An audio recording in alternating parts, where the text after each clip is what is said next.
Welcome everyone to the Reignite Your Passion podcast. Here is Andrea, and today our guest is a marriage and relationship coach at the Wing Woman Coaching and Consulting. Welcome, Jeanell Greene. Welcome, Thank Jeanell. you, Andrea. Thank you for having me. Thank you for being here. How are you today? I'm well, thank you. Happy New Year. Happy New Year. How was the new year? You know what? I love New Year's. New Year's is actually my second favorite holiday, or I guess I third, besides my birthday and Christmas. New Year's is actually my favorite time of year because it's about renewal, it's about creation, it's about stopping and acknowledging how far you've come.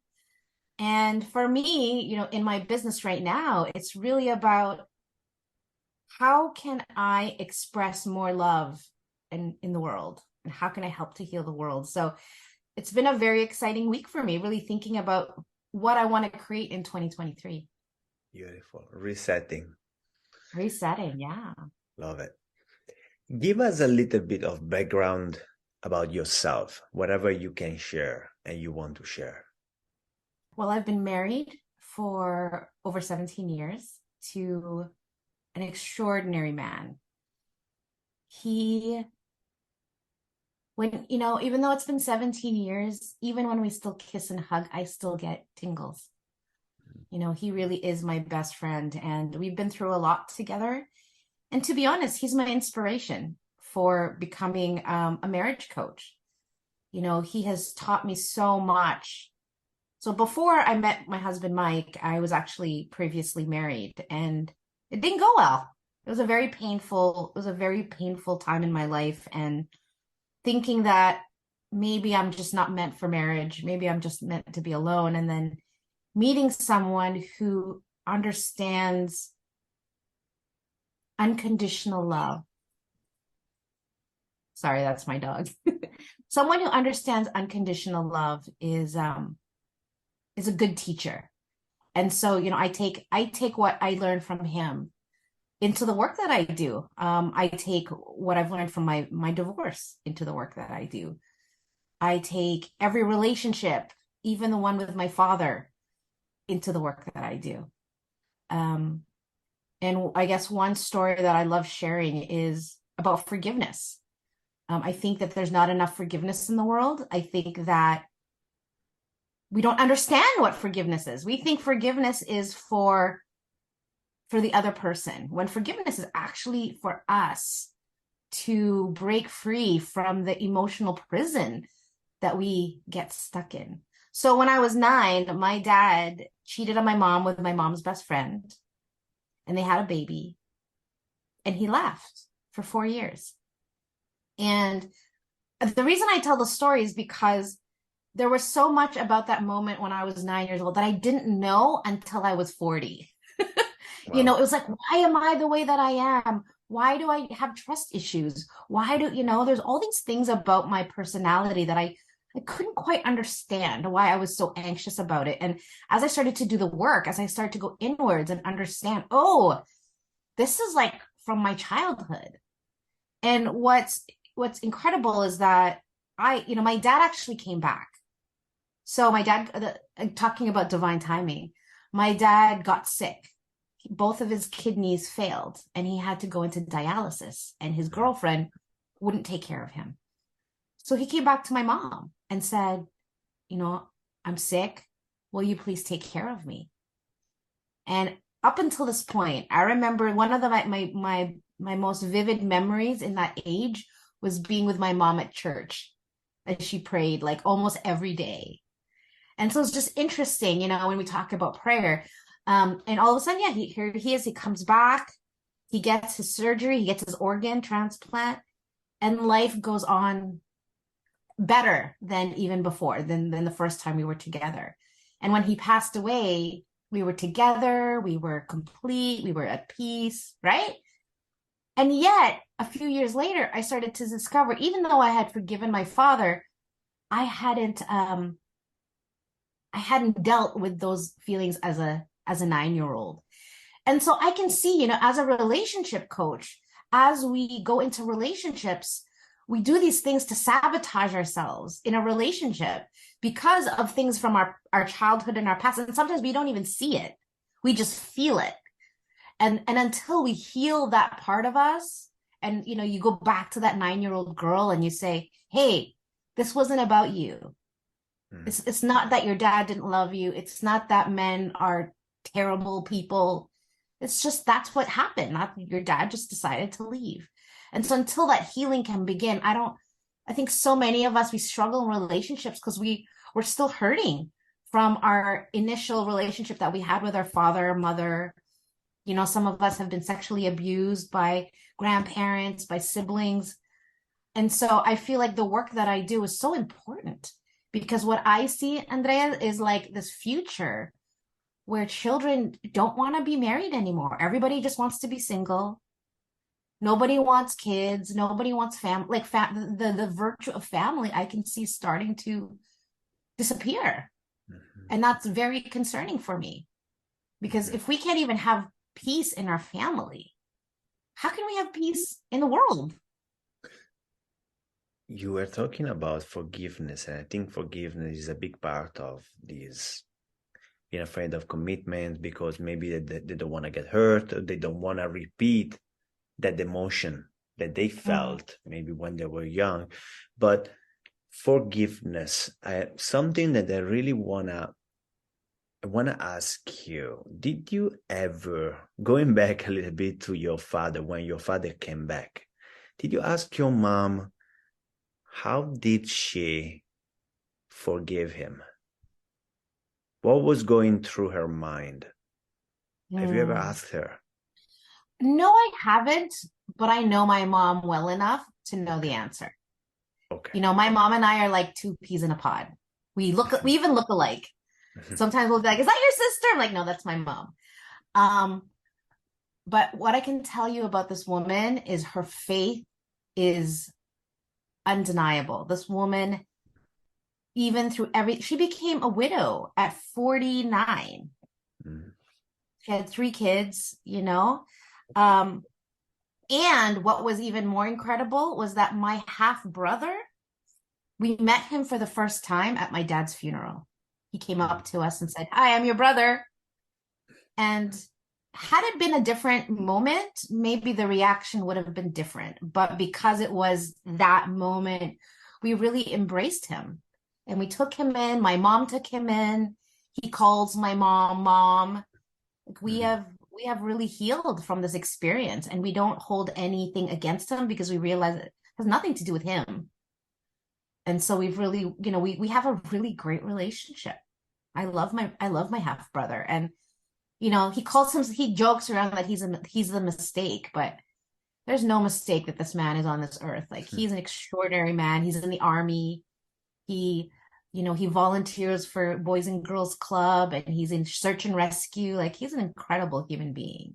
But to answer your question about my mom, I think my mom prayed every day, not necessarily for peace, but more actually for the family. I think she always had this faith that he was going to find his way back. Because the way it happened wasn't your normal quote unquote affair. Up until that moment, pretty much my dad was very much in love with my mom. So there's been some different stories about what actually happened. But I think my mom just had so much faith in her love for her husband, and that perhaps he was just a bit lost right now, and that he would find his way back. So when he left, my mom said to him, listen, you got to decide. It's either us or them. You can't be doing this back and forth thing. It's just too much. And so he decided to stay with them. But then when he decided to come back, my mom said, okay, you can come back. And I'll forgive you. But the only requirement, or the only thing I ask, is that we never talk about this again. That we just forgive, we forget, we move on with our lives, and we go be happy. And my mom actually honored that. She never brought it up. She never held it over his head. It was like a done deal. And there were times my mom would tell me that in the middle of the night, my dad would, he'd have that moment of guilt, and he would feel all, shameful. And my mom was like, no, don't do that. It's over. Let's just move on. So I think it takes a very extraordinary person to be able to forgive that kind of pain. And that's why my mom's my hero. She is a hero, actually. Yeah. Incredible. She used like pure unconditional love to heal. Yeah. Amazing. Amazing. Yeah. And she even sees the woman sometimes around town because they live in our neighborhood. And she'll say hello. She has like my mom's, yeah, she's an incredible, and she's taught me so much. So I feel like, why I am who I am is a huge part to do with who she is and who she's been for me. But she's also taught me, unconditional love. And so when I go into these sessions with people during their most darkest moments of their life, I'm able to have a lot of compassion and empathy for them because I feel like there's a part of me that there's a part of me that knows that every person just wants to be loved and accepted. And sometimes we don't feel like we have anybody in our life that really understands us. And I want to be able to be that person. And so I'm really passionate about connecting with people. And I get that in a way, I'm kind of this, I feel like I'm a tears collector. Like when I think about how many tears are shed during these calls, and I think sometimes I take it for granted and I forget that I might be the only person in their entire life that has seen them cry. And that's a very special place to be for me. I was going to ask you this question maybe later, but since we are on it, and how relevant is the issue of work on ending cycle of generational trauma caused by parents? How important it is to work on that for someone's relationship? It is probably one of the most important things, in my opinion. When I meet with clients on a consult, I say to them, this is not even just about the two of you staying married. This is so much bigger than that because people don't realize the impact on children when their entire lives have been disassembled. Like I remember it's probably around 10. So it was kind of new into the separation of my parents.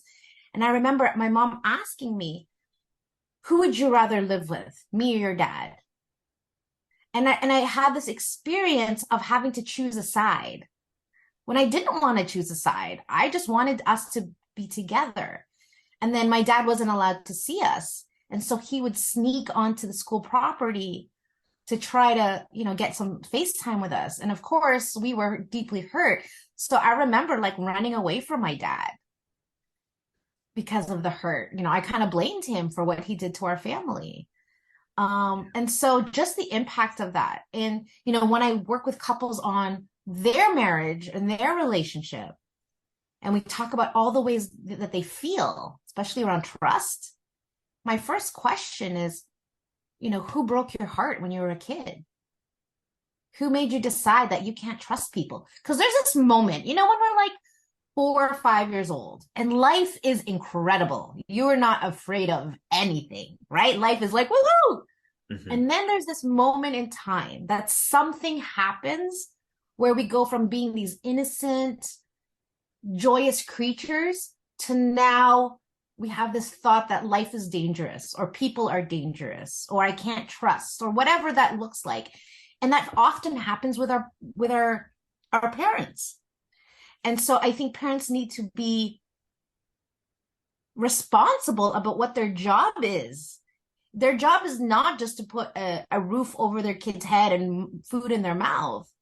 They got to set them up for life. They have to be able to show their children, what does patience look like? What does communication look like? What does tolerance and forgiveness and understanding look like? But if our parents weren't taught that by their parents, right? Or even a lot of times the parents say, well, my dad never told me he loved me. And now I have a hard time telling my kids that I love them. It's all this inherited like vicious cycle that we get stuck in. And until we're willing to to stand up and be responsible and say, this isn't okay. It's just going to keep going. But the problem is, I think that we're just so afraid to go there, right? It's like looking in the mirror, like deep within ourselves. And sometimes we're afraid of what we're going to find. And if we've been told that we're never good enough, that we aren't smart enough, that we're pretty enough, if we have stories like that about ourselves, it's very hard to look in the mirror. But it takes courage. And so I think that's why the work that I do is so beautiful. It's because I'm able to hold that space for them and go, it's okay. It's okay to be human. It's okay to make mistakes. It's okay to fail. It's all okay. And we've all been there. And so I just feel so fortunate to be able to bring that level of compassion, because I had to learn that for myself, right? I had to learn self-compassion for myself. I had to learn forgiveness for myself with all the things that I've been through. And so I think that's what makes me really good at my job, is I get it. I'm not just telling them what to do. It's like, I've been there. I feel you. Everything you're going through, I know that. Can that part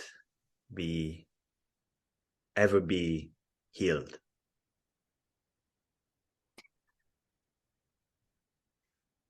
I think the journey of healing is like the journey of health.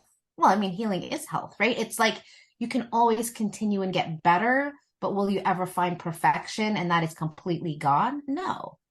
But I don't think that for me at least, that's not the goal. The goal is to be strong enough, to be resilient enough that no matter what life throws at you, that you can approach it with grace and humility and love, especially for yourself. Because if you don't know love and forgiveness and acceptance for yourself, like truly know that in your heart, there is no way that you can do that for somebody else. Mm-hmm. Yeah. Because you haven't learned the lesson for yourself. So, when people go, well, you need to fix my husband or you need to fix my marriage. Well, hold on. Let's look at you first. What's going on there?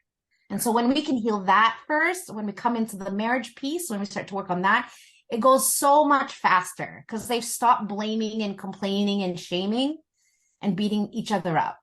We're now just in this creation of, okay, what's the solution? How are we going to fix this? How can we get you back to that place of love and joy and intimacy and fun and playfulness and all the things that marriage offers when you take care of that relationship like it's the most important thing, and which is what I think me and my husband are really, really good at. We're really good at making sure that each other knows that we love each other and that we're number one priority and that we can count on each other no matter what. That is an unsaid agreement that my husband and I have.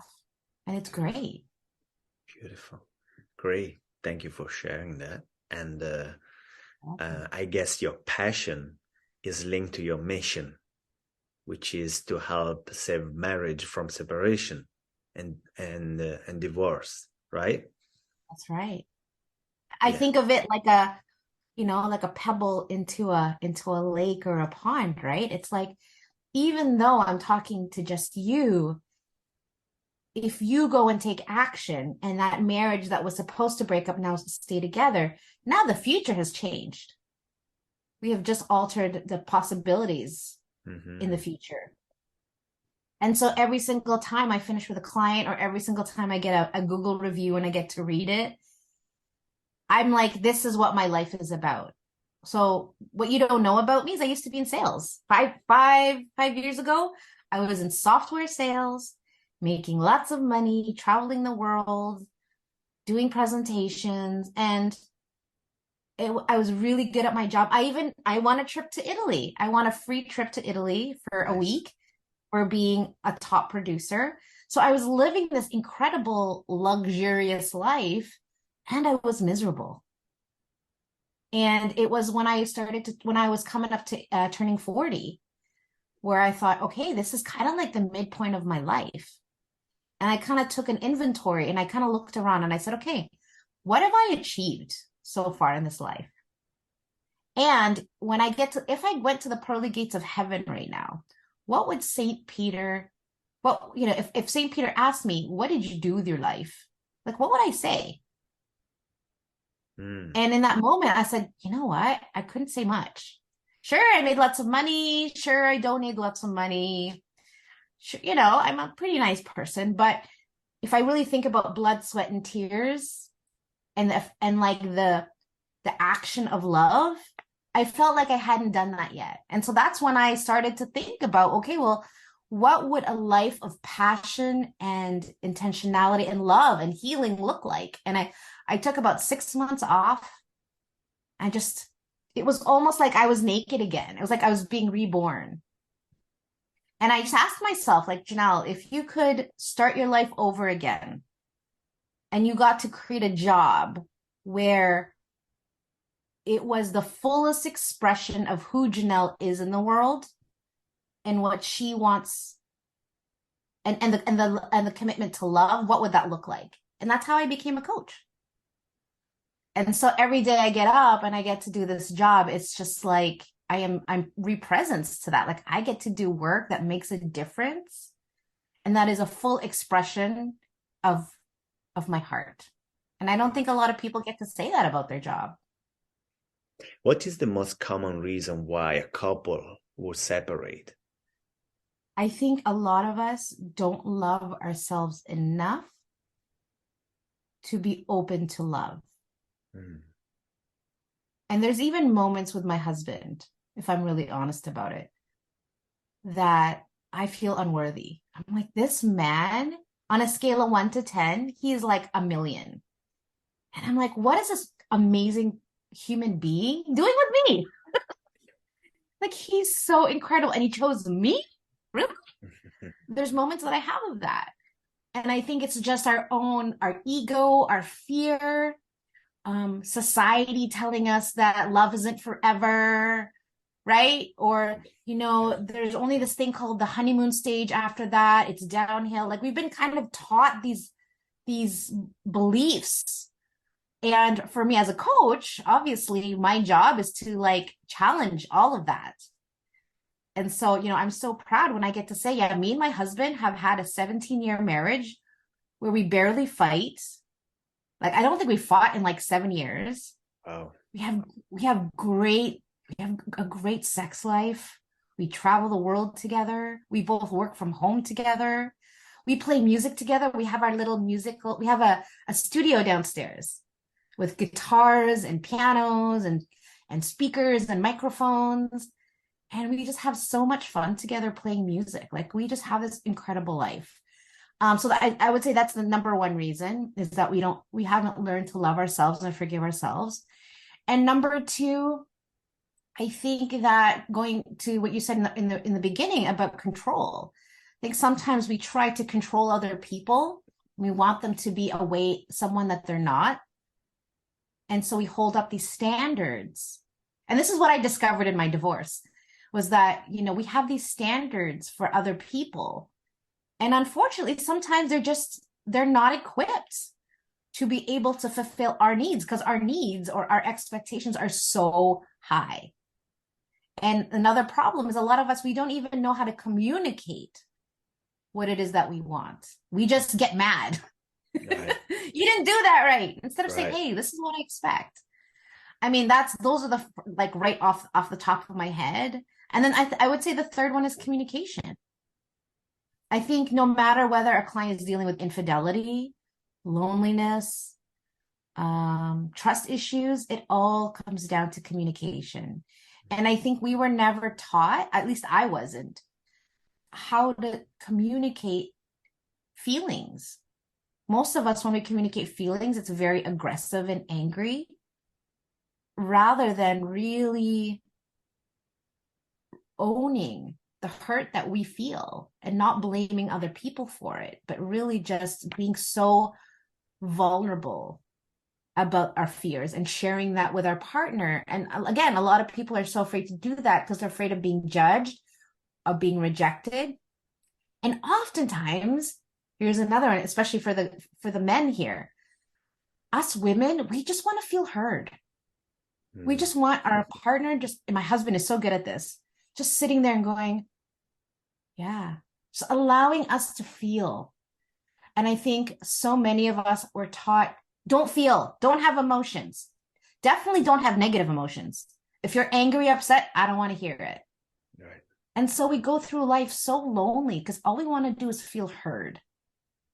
And instead, we feel like we're not understood. We feel invalidated. We feel disrespected. I know that's a big complaint for women. And so a lot of what I teach men is like, this is how you listen to a woman. This is what she needs from you. And then I teach the woman, this is how you ask for what you want without being a nag, without being demanding, without being judgmental. This is how you talk to your man so that he respects you. And that when he does that thing that you asked him to do, you go and give him appreciation and love. Because guess what? If he feels appreciation and love from you, he's going to do it again. Because that's all he wants. Right. He just wants to be loved. We all just want to be loved and accepted. And I think if we can remember that all of us there's a little 5-year-old in all of us who just wants to be hugged and loved and been told that we're good and we're good people. I think a lot of marriages wouldn't end up the way that they do. I've heard that the issues with the relationship, the biggest issue with the relationships, that they don't know how to argue or they don't know how to fight. What would it be the best way to argue? So this is a really great topic. I talk about this all the time. So I'm like, yes, let's talk about this. Here's the thing. Going back to what I was saying a few minutes ago is that, we were never taught how to communicate in those kind of situations. There was no class we took. Right. Our parents, like I know my parents, when they would argue, no one would ever apologize. We would just like as a family, we would just argue. And then when we had enough, we would just go to our rooms, slam the door, go cool off, right? And then maybe 30 to 60 minutes later, we come back and we act like nothing happened. Mm-hmm. And it was just how my family was. It was just like, you know what? We just love each other. We go be upset and then we come back. But we always come back. But I think a lot of people don't know how to do that comeback because maybe their families never taught them that. So I think, what I tell my clients is, we were never taught how to communicate to connect. We were taught to communicate to respond, react, judge, defend, justify. But we were never taught to communicate, to understand, to empathize, to connect, to support, to love.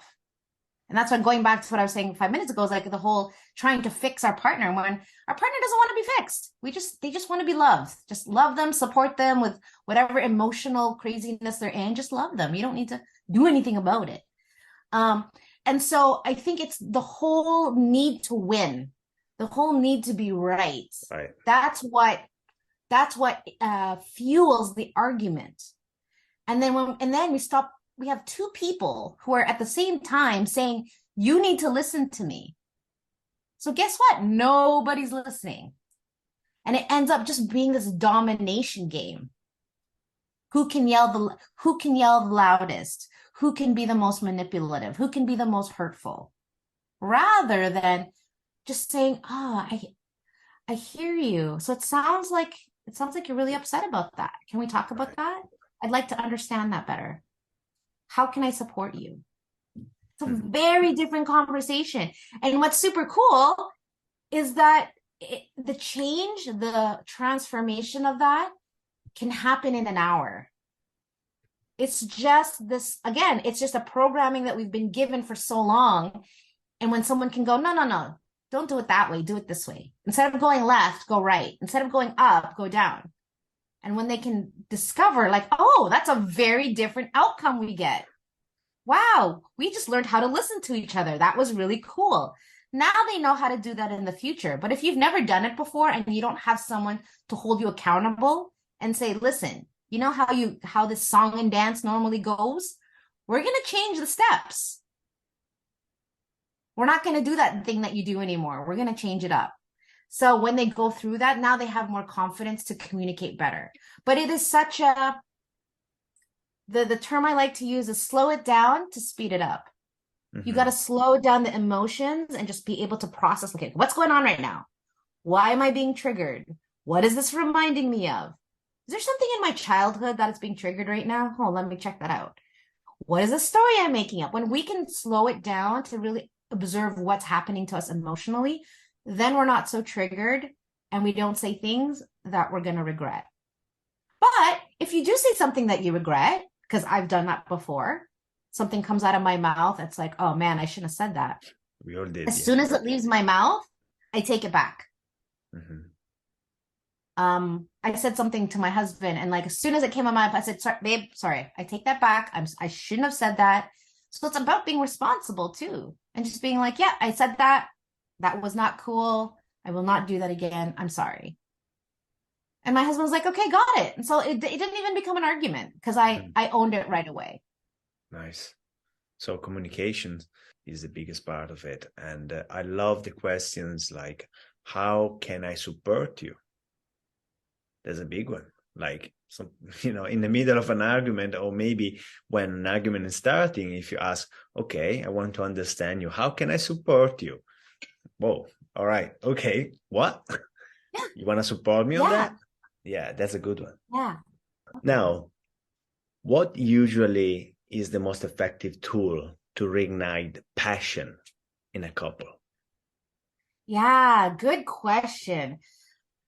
Honestly, I think sometimes we focus on our fear and the mistakes that our partner makes so much more than why we're with them in the first place. Why did we fall in love with the first place?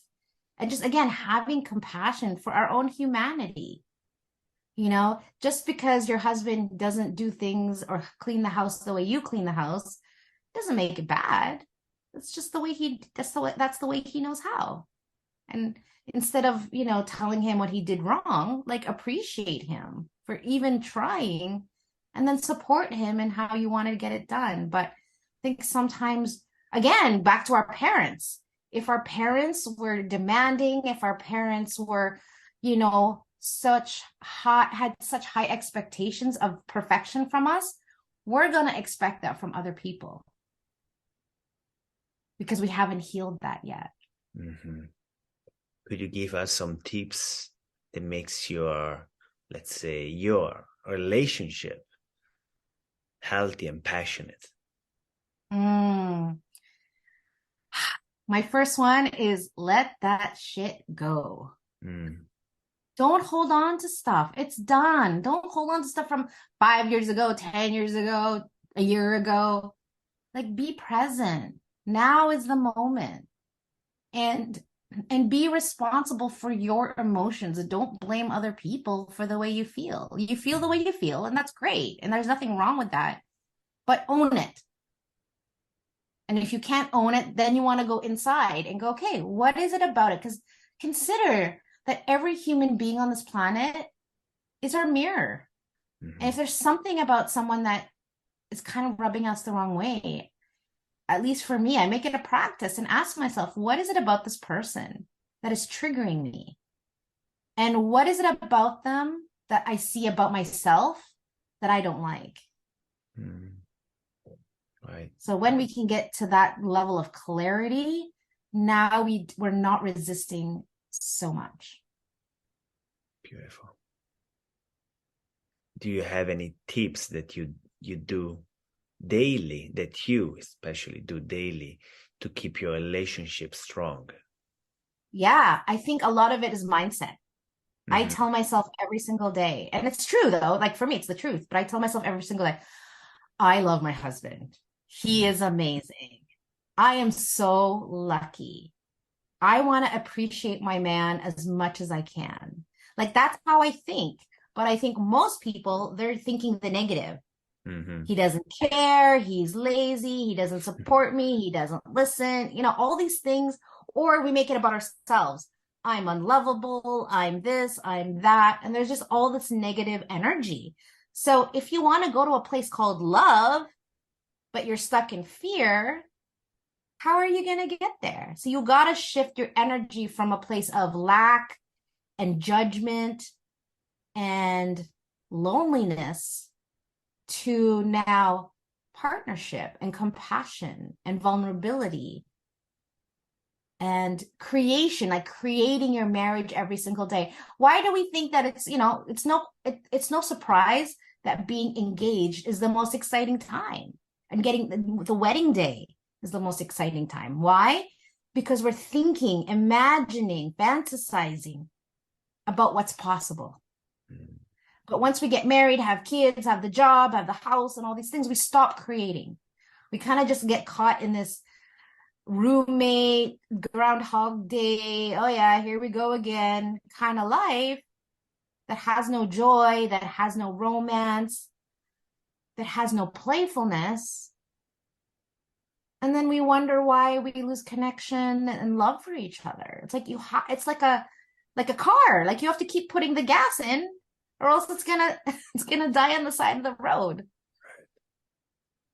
How important is playfulness?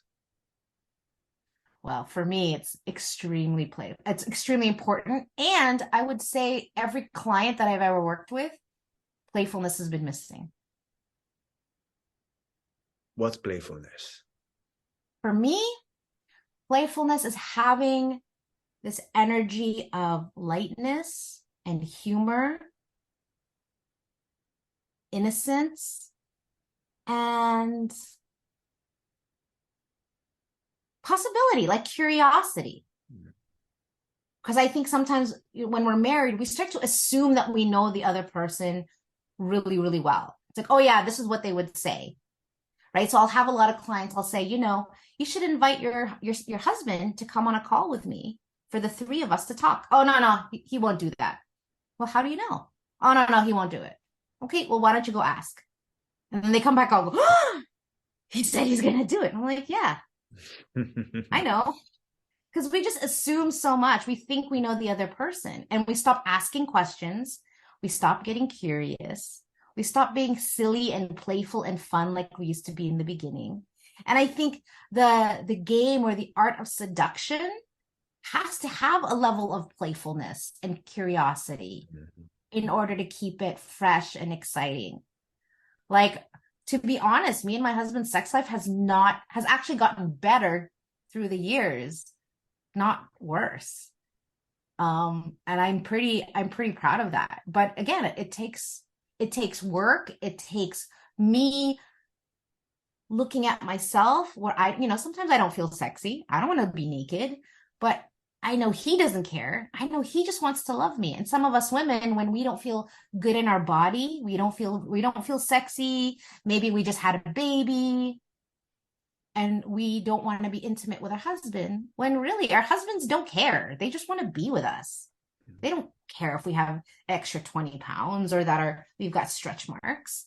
But for us as women, we compare ourselves again to what we see on social media, and we go, no, this is ugly. You don't want to see this.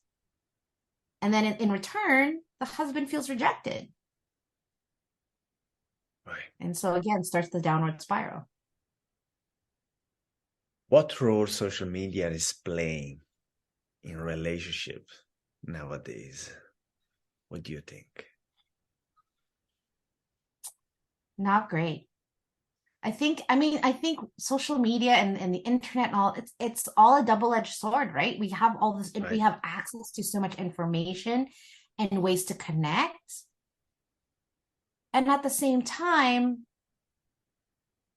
unless we are conscious about what's actually happening in our world, we just accept it all, right? It's almost like taking everything on the internet as truth. And then we just let it all in. We let it in our brain. We're like, oh, this person got, divorced for the 7th time. Oh, maybe love doesn't work. Maybe people start to make decisions about life and love based on other people's lives rather than their own life. Right? So I'll have people say, I want to save my marriage. I want to forgive my husband for his infidelity. I can't imagine being with anyone else but him. But what will people think? Mm-hmm. Yeah. Who cares what people think? Why do you care so much? Right. And Exactly. I get it. Like when I was going through my divorce, I didn't, being Catholic, divorce is not a thing. And so I really kept it quiet. I didn't want to share because I was ashamed. Right. But when we can just love ourselves and just be like, yeah, you know what? I messed up. Mhm. It was okay. Like, it's okay. It's okay to mess up. That's what life is about. It's just learning. Everything is a lesson. And when we can see every opportunity of life as a lesson, then you can live with no regret. And I think for me, honestly, that's my goal in life, to live with no regret. So when I get to the pearly gates of heaven and St. Peter says, Jeanell, what did you do with your life? Who did you impact? How many lives did you change? I can say that the time that I spent on this planet was worthwhile. Beautiful. And what about your relationship? What is your vision from now to 5 years? I'd say 5 years, but yeah, to keep it, to be conservative. Well, yeah, I want to live on an island with my husband, with our beautiful music room. I want to be by the ocean and just heal myself with nature. For me, it's about creating peace, really. Mm. That's what I want to create. I want to be able to create a life of free. So my four core values is fun, freedom, family, and flow. Mm. Love When that. I can honor those core values about myself, I'm a very happy person. And as you can probably imagine, my job is not easy. And so one of the my personal goals is to make sure that I take care of myself as well as I take care of my clients. And so for me, I found a place that as soon as I touched the soil of this island, I felt very different. And when I stayed there for a week by myself, and when I came home, I felt like a whole new, different human being. And so I try to go there as often as I can. And I would eventually, in 5 years, I would love to live there. That's my dream. Where is this island? It's if you see my back, my screenshots kind of Yeah. looks like that.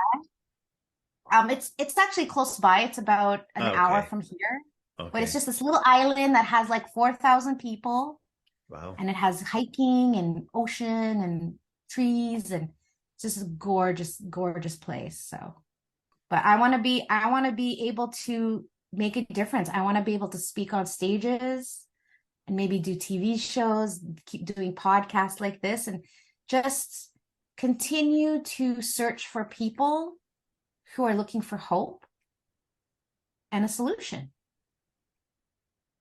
Because it's actually not that hard, to be Mm. honest. Most of my clients, I work with them for between 6 to 12 weeks, and that's it. They get everything they need from me because we don't deal with the problem. We focus on the solution. Mm. Super. 6 to 12 weeks. Wow. That's Yeah. pretty fast. Yeah. Even clients that have been already separated, they're like, they haven't lived together in 6 months. 3, 4 weeks later, back home. Beautiful. Amazing. Yeah, it's God given. I tell you, I don't know how I do it. It just comes to me, and I say what comes to me, and it's Well, it's ex- I can definitely feel the energy. You're incredible. I mean, the work you do is a must, especially nowadays. Nowadays, that people are kind of confused about what is a relationship, or better, I think we went from one extreme to the other, and slowly we are getting back to balance. And so people like you are probably the one that will bring this concept of relationship back to balance. So thank you for the work you're doing. Thank you, Andrea. What are you grateful for these days, and why? Let's say 5 things you're grateful for. Mm. Well, first of all, I'm grateful for my husband. Mm-hmm. Secondly, I'm grateful for the challenges because I realize now, I didn't see it before, but what I realize now is that all the hardships, emotionally, physically, health-wise, that I've been going through has all been here to teach me and help me grow. Where I think before it was like, why God, why? Now it's like, oh, okay, I get it. You're telling me I need to slow down. You're telling me that I need to have patience. You're telling me to trust. Mm-hmm. And so I really appreciate those moments.